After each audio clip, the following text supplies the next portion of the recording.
I arrived in Harrows End at the edge of morning, when the sky was still undecided between night and dawn. The cliffs were wrapped in fog so thick it looked solid, like something you could peel away with your hands. I had come for the coastline. I told myself that. The jagged rocks, the abandoned boats, the way the sea clawed at the land as if it wanted to take it back. That was my subject. That was the reason.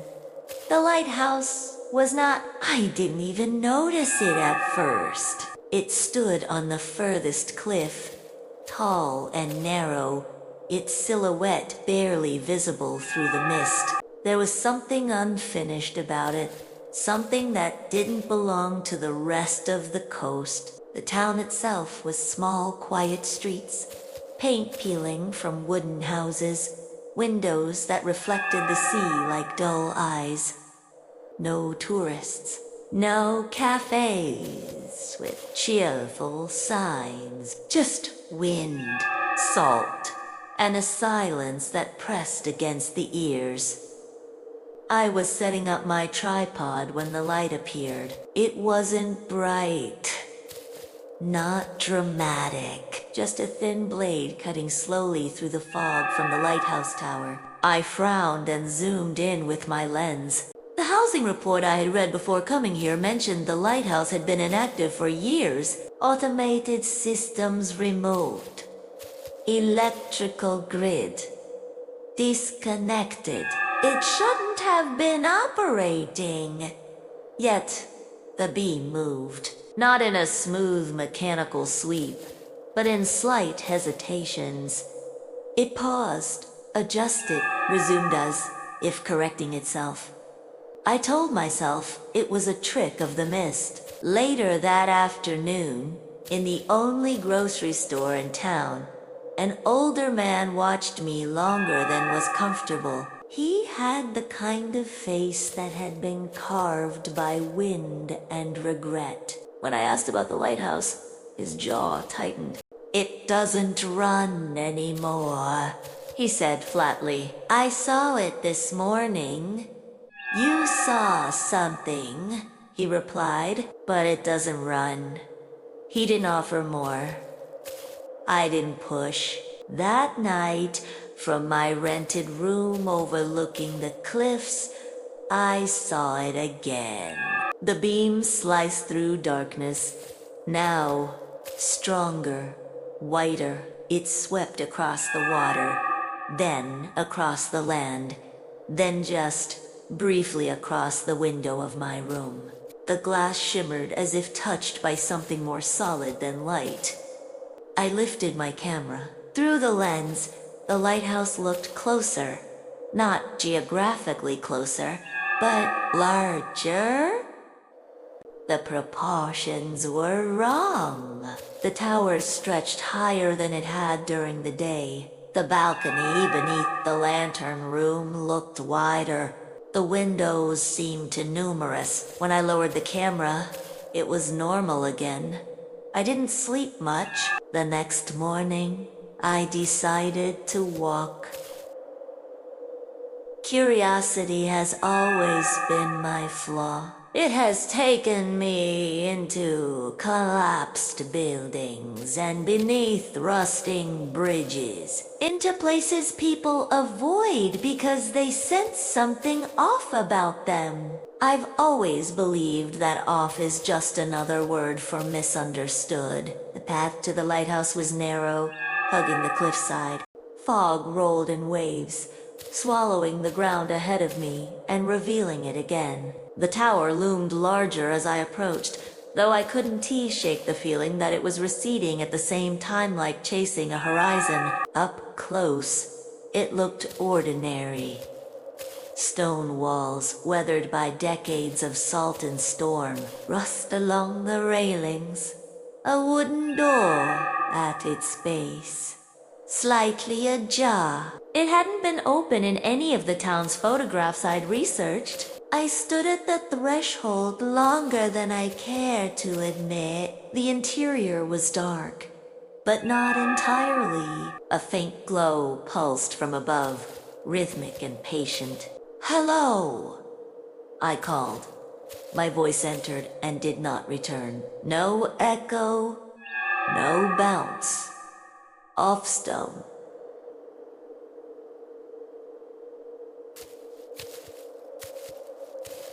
It simply vanished. That was the moment I should have left. Instead, I stepped inside. The air was colder than outside. Not sea cold, not wind cold, a deeper cold. The kind you feel in caves where sunlight has never touched the rock. The spiral staircase wound upward along the interior wall. Metal steps bolted into stone. Simple, functional. I climbed. The first flight was unremarkable. The second felt longer. By the third, my legs burned more than they should have. I paused to catch my breath and looked down. The door was gone. Not closed. Not hidden in shadow. Gone. Below me, the staircase continued downward into darkness. Farther than it should have. Farther than the exterior height of the lighthouse would allow. My stomach tightened. I told myself the perspective was distorted, that I was disoriented, that adrenaline was playing tricks on depth and light. I kept climbing. With each rotation, the stone walls shifted subtly. I don't mean they crumbled or cracked. I mean the texture changed. The mortar lines rearranged. Small imperfections vanished and reappeared elsewhere. It was like watching a memory struggle to remain consistent. Halfway up, though I could no longer judge what halfway meant, I heard it. My name. Soft. Almost affectionate. Elena. I froze. The voice wasn't above or below. It wasn't ahead or behind. It came from the walls themselves, vibrating through the stone and into my bones. I swallowed and whispered, "Who's there?" Silence followed, but not empty silence. A listening silence. I began climbing faster. The glow above intensified with each step. Yet I never reached it. It hovered just out of sight, like a star that retreats the closer you walk toward it. At some point, I noticed something else. My footsteps had no echo. Metal on metal should ring, should carry. Instead, each step landed and died instantly, as if absorbed by something hungry beneath the surface. When I finally reached the landing, there was a door waiting for me. There hadn't been a landing before. The door was polished wood, unlike the weathered exterior one. It looked new, untouched by salt or wind. It stood slightly open. I pushed it gently and stepped through. The room beyond was not circular, as the lighthouse tower should have been. It stretched outward in a corridor lined with identical doors on both sides. Dim lights flickered overhead, though I saw no wiring, no fixtures. Just light bleeding from the ceiling itself. This was not architecture. This was imitation. I walked down the corridor, counting my steps. 10, 20, 30. The lighthouse was no wider than 15 feet from exterior wall to center. This hallway exceeded that within seconds. Behind me, a door clicked shut. I spun around. The hallway extended in both directions now. Endless. The lights flickered in sequence, one after the other, receding into distance like a vanishing pulse. Elena, the voice whispered again, but this time it wasn't alone. Another voice joined it. Then another! Overlapping, layering. All of them were mine. Different tones, different ages. Some trembling, some calm, some laughing softly, some crying. I staggered toward the nearest door and flung it open. Inside was the cliffside path where I had first seen the lighthouse. The sunrise, my tripod, myself, standing there, watching the beam cut through fog. But the version of me in that room wasn't holding a camera. She was looking directly at the door.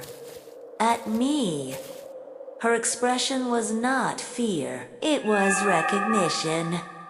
I slammed the door shut. The corridor lights flickered violently now. The floor beneath me rippled, like fabric tugged from beneath. The walls pulsed with a slow, deliberate rhythm. It understood that. I understood. I turned and ran. Doors whipped past on either side, some cracking open as I passed. Through the slits, I saw fragments of impossible spaces, endless staircases folding over themselves, rooms filled with shallow water reflecting ceilings that weren't there, cliffs that bent upward into sky without horizon. Each one contained a version of me. Watching, recording, learning.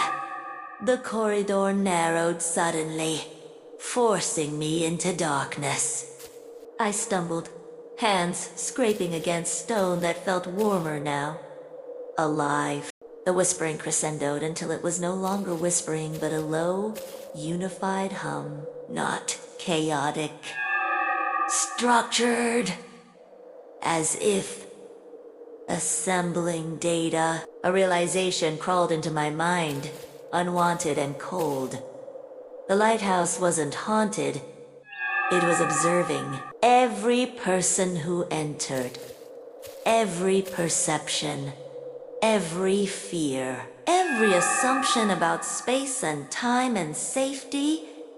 It tested them, rearranged itself based on their expectations, studied their reactions to inconsistency. It grew through them. I burst through another door and found myself back on the spiral staircase. Except now it spiraled both up and down infinitely. The center shaft was no longer hollow. It was filled with shifting light, like a living nerve column. I gripped the railing and looked into the polished metal. My reflection stared back. A second later, it smiled.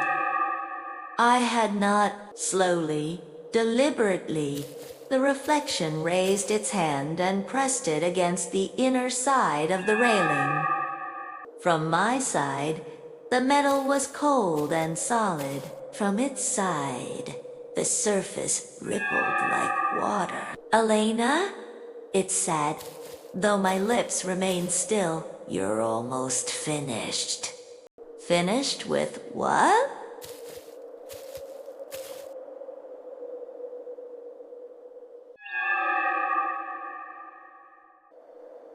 The staircase trembled. The light in the center pulsed brighter, and in that pulse I saw countless silhouettes suspended within it.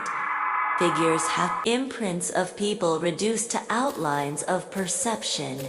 They weren't bodies, they were impressions.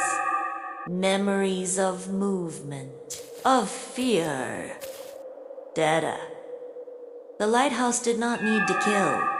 It only needed to keep. The realization came too late. The reflection stepped forward, and the railing gave way not on my side, but on hers. She passed through as if through mist and stood where I stood, solid and breathing. I felt the world tilt.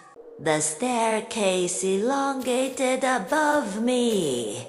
below me, around me. My body grew light, edges blurring. The last thing I saw before everything dissolved into white was her walking calmly down the steps, exiting through a door that had never existed before, walking back into Harrows End, back into the town, back into the world. And the lighthouse light swept across the coast once more, steady and precise, as if nothing had changed, as if it hadn't just replaced me with something that understood it far better. From outside, it would look the same. An abandoned tower on a foggy cliff. A beam that sometimes flickers. A door slightly ajar. Waiting. The lighthouse never ends. It only expands. And if you ever find yourself standing at the edge of a quiet coast, staring at a tower that seems a little taller than it should be, pay attention to the light. If it hesitates before sweeping past you, it has seen you.